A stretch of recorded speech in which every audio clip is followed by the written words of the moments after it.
Midweek Politics with Dave Pakman on midweekpolitics.com. Welcome back to the show. A few people I'd like to say thank you to. New members on the Midweek Politics membership program. We absolutely could not do it without you. Jonathan C., Suzanne M., Gary A., James W., Matthew D., David C., Stephanie H., Colleen T., and several others who are choosing to remain anonymous, Lewis. That's kind of it's the new thing, I guess, to not identify yourself in some way. It's fine with me. You're getting the benefits of membership, and that's my main concern, to deliver it to people. The live stream, Lewis, is absolutely packed, people waiting for the iPad giveaway, and we have big news about the iPad giveaway. Lewis is going to start compiling the spreadsheet, which will contain everybody's names and emails, and we will do the drawing a little bit later on in the show. In the meantime, 413-586-1750. And Lewis, if you need any help with that spreadsheet, you let me know. We're doing okay. A few things I want to talk about here. Gretchen Carlson. We've been talking about Gretchen Carlson on Fox News for a while, and some of her previous hits, I guess we could say, include calling the state of Montana off the rails for mentioning the fact that homosexuals are real people too in their school curriculum, and also for saying that her job is just like President Obama's. Remember that, Lewis? Essentially saying the Fox and Friends morning team, what they do is basically the same as Barack Obama. Classic. Now, the latest from Gretchen Carlson is that she finds it frightening that a lot of people consider Jon Stewart to be real news. And it's funny, in the midst of Rick Sanchez calling Jon Stewart a bigot, and Jon Stewart and Bill O'Reilly talking to each other and interviewing each other on their respective shows, it's funny she would indicate that it's Jon Stewart who is the one handing out fake news, so to speak. Because we've known for a while that actually Jon Stewart listeners seem to be pretty well informed. Take a listen to Gretchen.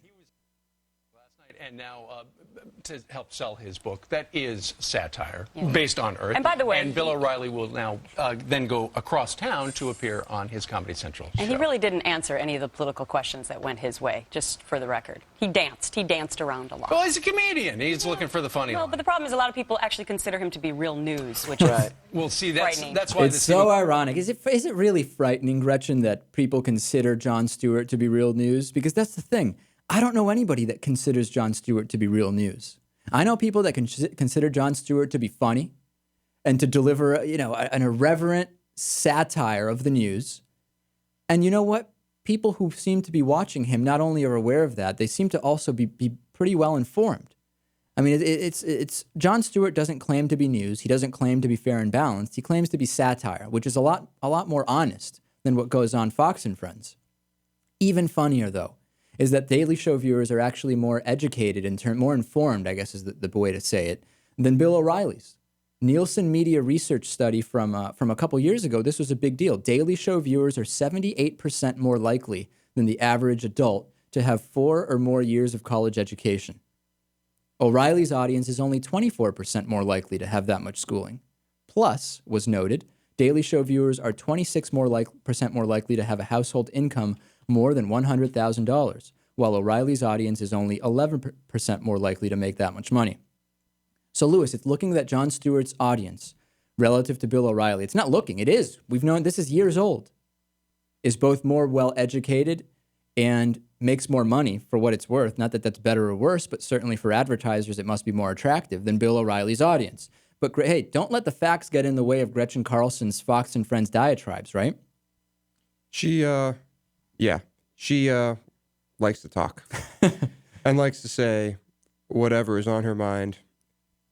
She doesn't think about it. Regardless of the facts. She thinks she is entitled to her own facts. Midweek Politics is made possible in part by the Daily Hampshire Gazette and GazetteNet.com, connecting our communities with local news and information. By DIF Design, specializing in custom business websites at DIFdesign.com.